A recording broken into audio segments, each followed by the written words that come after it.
أعوذ بالله من الشيطان الرجيم بسم الله الرحمن الرحيم مثلهم كمثل الذي استوقد نارا فلما أضاءت ما حوله ذهب الله بنورهم وتركهم في ظلمات لا يبصرون صدق الله العظيم مثلهم মাসালু মানে দৃষ্টান্ত, হুম তাদের অর্থাৎ মুনাফিকদের দৃষ্টান্ত ওই ব্যক্তির ন্যায়। কামাসালি, কা মানে মতো, মাসাল মানে দৃষ্টান্ত, আল্লাযী ওই ব্যক্তি যিনি ইস্তাওকাদা প্রজ্বলিত করলো, নারা আগুনকে, ফালাম্মা ফা মানে অতঃপর, লাম্মা যখন, আদাআত প্রজ্বলিত করলো, মা যা, হাওলাহু ওই ব্যক্তির চারপাশে ওই আগুন প্রজ্বলিত করলো, রাহাবাল্লাহু রাহাবা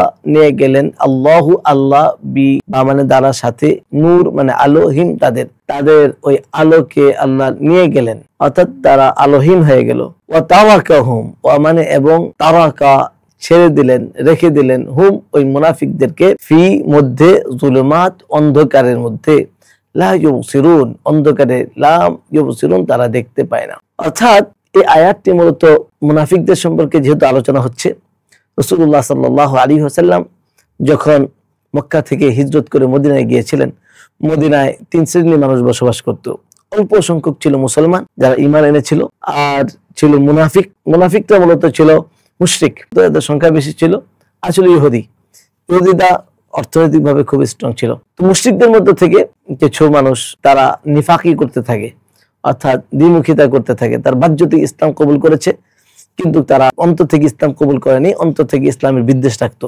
তো তাদের জন্যই তাদের দৃষ্টান্ত আল্লাহ পাক এই আয়াতের মধ্যে পেশ করেছেন, যে কোনো ব্যক্তি অন্ধকার একটা জঙ্গলে চলছে, সে আলো পেল, অর্থাৎ মুনাফিকরা যেমন নাকি ইসলাম পাওয়ার পরে ইসলাম একটা আলো পেল, কিন্তু ইসলামের বিদ্বেষ রাখার কারণে, ইসলামের বিরোধিতা করার কারণে মনে মনে তারা আল্লাহ সুবহানাহু ওয়া তাআলা তাদেরকে ওই হেদায়েতের আলোটা তাদের থেকে দূর করে দেন, নিয়ে যান। ফলে তারা অন্ধকারের মধ্যে নিমজ্জিত হয়, আর তারা দেখতে পারে না, তারা হক সত্য কোনটা সেটা দেখতে পারে না। বিশ্ববিখ্যাত দায়ী মাওলানা কালেম সিদ্দিকী দামাত বরকাতুহুম ও তার সেনাদুন খলিফা মুফতি জুবাইর আহমদ রচিত অমুসলিম দাওয়া বিষয়ক 2450 টাকা মূল্যের 26টি বই অফার মূল্যে মাত্র 990 টাকা। বিস্তারিত জানতে 01798418100। এই আয়াত থেকে কি কি জিনিস শিক্ষা অর্জন করতে পারি? আয়াত থেকে যে বিষয়গুলো আমরা শিক্ষা অর্জন করতে পারি সেটা হলো, এক নম্বর শিক্ষা, যে মুনাফিকদের হৃদয়ের, মুনাফিকদের অন্তরে শুরুতে কিছুটা হেদায়েতের আলো থাকলেও জ্বলে, কিন্তু শেষ পর্যন্ত আল্লাহ সুবহানাহু ওয়া তাআলা তাদের থেকে ওই আলোটা কেড়ে নেন।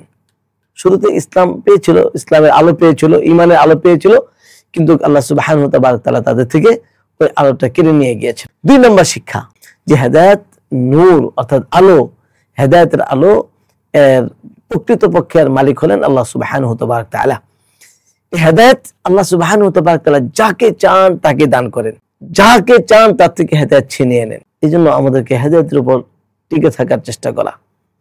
তিন নম্বর শিক্ষা, এই আয়াত থেকে তৃতীয় নম্বর যে শিক্ষাটা অর্জন করতে পারলাম সেটা হলো, যারা মুনাফিকি আচরণ করে, দ্বিমুখিতা আচরণ করে, তাদের অন্তরের মধ্যে দ্বিধা, অন্ধকার নেমে আসে।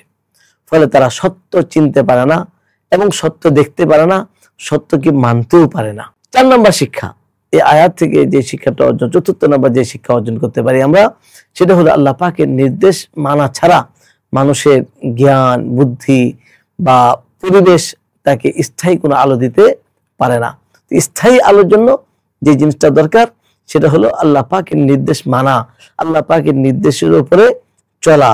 এই আয়াতটা আমরা আমাদের জীবনে কিভাবে বাস্তবায়ন করতে পারি? বাস্তবায়নের পদ্ধতি হলো, এক নম্বর, আমরা আল্লাহ পাকের নিকটে সব সময় হেদায়েত কামনা করতে পারি, হেদায়েতের দোয়া আমরা করতে পারি। সর্ব অবস্থায় আল্লাহ সুবহানাহু ওয়া তাআলার কাছে আমরা হেদায়েতের দোয়া করব, যে আল্লাহ আপনি আমাদেরকে হেদায়েত দান করুন।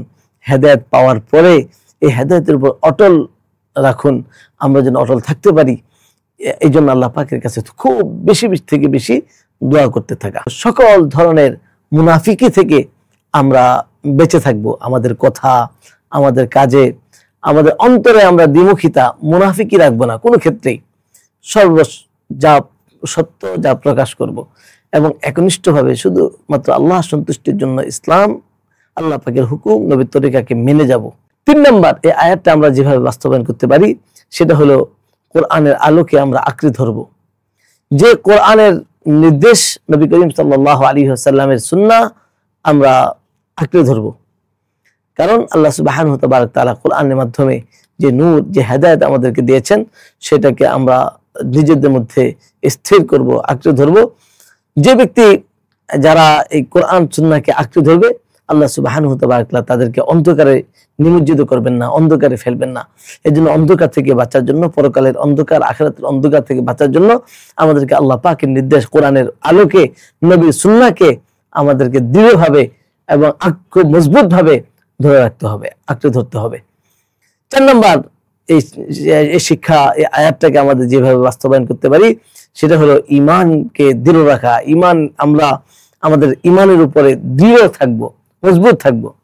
সাময়িকভাবে ঈমান আনলাম আবার চলে গেলে, এমনটি নয় যে সাময়িক আলোর মতো আমরা কিছু সময় গ্রহণ করলাম, এমনটি নয়। সারা জীবন, আজীবন স্থায়ী আলো পেতে, হেদায়েতের আলো যেন আমরা স্থায়ীভাবে পাই, মওত পর্যন্ত পাই, আখিরাত পর্যন্ত আমরা এই হেদায়েতের আলো পেতে চাই, পেতে পারি। এই জন্য আমরা সর্ব অবস্থায় আমরা ঈমানকে সুরক্ষিত রাখার চেষ্টা করব। আল্লাহ সুবহানাহু ওয়া তাআলা আমাদেরকে এই আয়াতের উপরে আমল করার তৌফিক দান করুন। এই আয়াতের শিক্ষাগুলি আমাদের জীবনে বাস্তবায়ন করার তৌফিক দান করুন। সকল প্রকার নিফাকি থেকে আমাদেরকে বেঁচে থাকার তৌফিক দান করুন। আল্লাহ সুবহানাহু ওয়া তাআলা আমাদেরকে যে ঈমানের, হেদায়েতের যে আলো দিয়েছেন, এই আলোকে আঁকড়ে ধরার, এর উপর অটল থাকার তৌফিক দান করুন। ওয়া আখিরু দাওয়ানা আলহামদুলিল্লাহি রাব্বিল আলামিন। আসসালামু আলাইকুম ওয়া রাহমাতুল্লাহি ওয়া বারাকাতুহু। সব কিছু ছেড়ে আমাদের সাথে